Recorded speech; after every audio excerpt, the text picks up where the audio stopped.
variegate. Now you can variegate any ice cream. You could, the one, let's say apple pie. What could you variegate that with? Caramel. Caramel would be great. And how about the candy cane? What could you variegate that with? Oh, man. Chocolate. Chocolate. Woo! And then you got peppermint patty ice cream. This candy bar, what could you variegate that with? Oh, man. Crushed candies, hot fudge, chocolate fudge. Anything that complements it, you can do. Just got to think about how you're going to thicken it up enough. If you took Hershey's syrup, that won't work. Right. You have to thicken it up so that when it's in a variegate, it'll hold. And you'll get those nice stripes rather than... Yes? What are the best ways to prevent crystallization? What?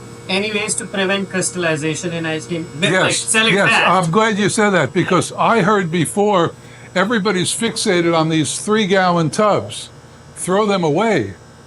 They're the worst enemy for your ice cream. Think about it. A 3-gallon tub. Here's one right here. These are 2.5s, right? Yeah. Okay, so here's your choices. This is what I use. This is what you use. What's the biggest enemy of ice cream? Heat. Air. Air. Remember I told you I put them in those freezers and I came back, there was no cover, ice crystals?